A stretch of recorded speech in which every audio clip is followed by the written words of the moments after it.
Hello everyone. Finally, আজি মই আহিছো অৰুণাচল প্ৰদেশ আৰু অৰুণাচল প্ৰদেশৰ এয়া আহিছো 7KM ৰিজৰ্ট।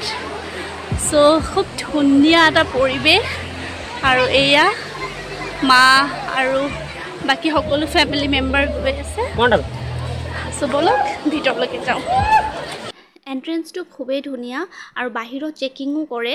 বাহিৰৰ পৰা আমি খোৱা বস্তু কিন্তু ভিতৰত আমি নিব নোৱাৰো আৰু ভিতৰত এখন ৰেষ্টুৰেন্ট আছে, আমি যি খাব খুজো তাৰে পৰাই খাব লাগিব। বহুত ধুনীয়া ঠাইখিনি জানেনে? এয়া এন্ট্ৰেন্সত মই সোমাই আহিলো। এয়া চাওকচোন চাৰিওফালে ইমান ধুনীয়াকৈ ডেকোৰেশন কৰি ৰাখিছে আৰু এয়া মা আৰু মানুহজন। মাৰ যিহেতুকে ভৰিৰ এটা অপাৰেশ্যন হৈ উঠা হয়, সেইকাৰণে বহুত ভালদৰে খোজ কাঢ়িব নোৱাৰে, এটা সাপোৰ্ট লাগে। মানুহজনক ধৰি পেলাই আহি আছে আৰু মই আপোনালোকক চাৰিওফালে অলপ দেখুৱাই দিছো, দেখিছেনে? আৰু এয়া এন্ট্ৰেন্সত এখন জুলনা আছে। প্ৰথম উঠিয়ে মই জুলনাটোত জুলি ললো। সঁচা একদম মানে সৰুকালৰ কথা মনত পৰি গৈছে। আৰু এয়া দেখিছেনে চাৰিওফালে চাওকচোন কিমান মানুহ, বাপৰে। সেইদিনাখন অৱশ্যে সানডেও নাছিল জানেনে, উইকডেজ মানে মানডে বা টিউজডে সেনেকুৱা কিবা এটা আছিল চাগে, কিন্তু তথাপিও ইমান মানুহ আহিছে। আৰু সঁচাই 7KMৰ যিটো নৈ বা ৰিজৰ্টখনত পানীখিনি বহুত বেছি দ নহয়, ইয়াতে সৰু বাচ্চাবিলাকৰ কাৰণে খুব ভাল সেফ হয় আৰু তলতো বেছি হিলগুটি নাই। বেছি হিলগুটি থাকিলে কি হয় ন, পিছলি যোৱাৰ চান্স থাকে, কিবা এটা এক্সিডেন্ট হোৱাৰ চান্স থাকে। ইয়াতে বালি বেছি, সেইকাৰণে বহুত সেফ হয়, পানীখিনিও খুব চফা। আৰু এয়া বা বৌ ভাগিন দাদা গোটেই কেইটা তাতে এনজয় কৰি আছে। বেকগ্ৰাউণ্ডত গানো বাজি আছিল কিন্তু মই গানটো দিয়া নাই কাৰণ কপিৰাইট লাগি যাব। ইয়া বৌহতে মোক মাতি আছে, মই ক'লো যে ৰবা অলপ মই ফুৰি লওঁ, তাৰ পাছতহে মই পানীত নামিম। আৰু আচলতে অলপ ভয়ো লাগিছিল কাৰণ কোনোদিন এনেদৰে পানীত নমাই নাই লাইফত। ইয়া মানুহজন আৰু মা বহি আছে পাৰত চাই আছে। আমি জাষ্ট সোমাইছিলোহে, বাহঁতে লগে লগে নামি পেলাই গৈছে, তাহাঁতি খুব এনজয় কৰিছে। এয়া দেখিছেনে? এয়া গোটেই তিনিওজনী হাতত ধৰি পেলাই পানীত ডুবকি মাৰিছে আৰু দেউতাই ভাগিনৰ পিছে পিছে, কাৰণ সৰু বাচ্চা ভয় লাগে। দেউতাই তাক ধৰি আছে, কিন্তু সি একেবাৰে ভয় নকৰে কাৰণ সি আগতেও আহিছে বাহঁতৰ লগত বহুতবাৰ, মানে ই ধুনীয়াকৈ। তথাপিও দেউতা যিহেতুকে ককাক হয়, ভয়টো লাগে নহয়। পিছফালে দেখিছেনে গেঞ্জিটো ধৰি লৈছে আৰু তাক একেবাৰে হাঁহৰ দৰে লাগিছে। বাৰু যি নহওক, আপোনালোকক ভিডিঅ'টো ভাবিলোঁ দেখুৱাই দিওঁ। ইমান ধুনীয়া এখন ৰিজৰ্ট, আপোনালোকে যদি কেতিয়াবা যাব খোজে এইখন ৰিজৰ্টত আপোনালোকে যাব পাৰিব। আৰু খুব ধুনীয়াকৈ ডেকোৰেশ্যন কৰি ৰাখিছে আৰু কাষতে এখন ৰেষ্টুৰেণ্টো আছে, আপোনালোকে তাতে অৰ্ডাৰ কৰি খাব পাৰিব, কিন্তু অলপ কষ্টলি হয় দেই। আৰু বাই ইয়াতে খুব ৰিল শ্বুট কৰিলে। এয়া শেষত মই আৰু মানুহজনে আমি নামিলোঁ আৰু মোৰ খুব ভয় লাগিছিল প্ৰথম তথা ধৰি লৈ মানুহজনক নামিছোঁ।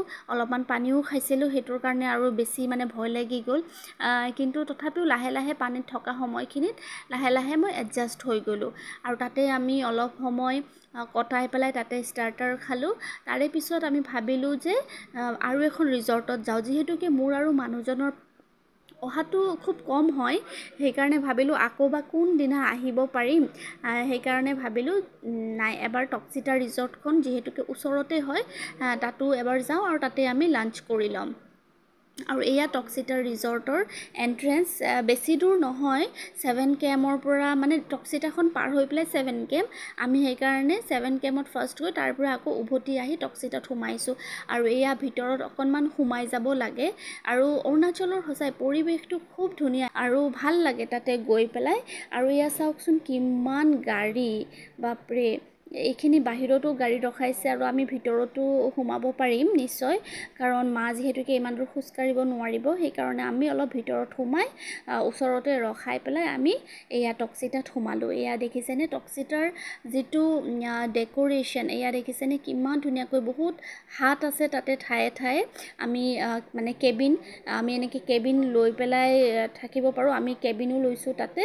আৰু যিহেতুকে কেবিনত আমি বস্তু থৈ আৰু মা ধুনীয়াকৈ তাতে বহি আছিল, চাই আছিল।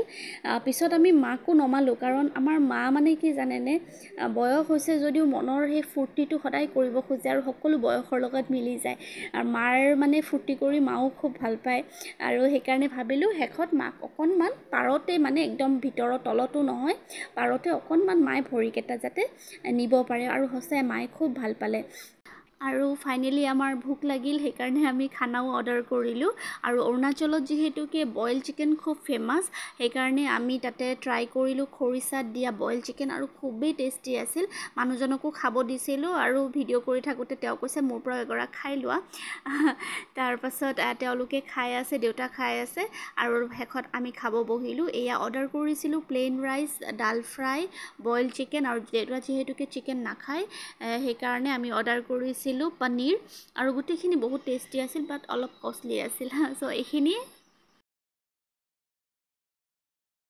তাৰে পিছত আমি ফ্ৰেছ হৈ ল'লোঁ আৰু গোটেইকেইখন ৰিজৰ্টতে বাথৰুম আৰু চেঞ্জিং ৰুম এভেইলেবল আছে আপোনালোকে যদি যাব খোজে তেনেহ'লে এই দুখন ৰিজৰ্টত কিন্তু যাব পাৰিব চ' ভিডিঅ'টো ইয়াতে সামৰিছোঁ কেনেকুৱা লাগিলে চাই আপোনালোকে জনাবলৈ নাপাহৰিব দেই বাই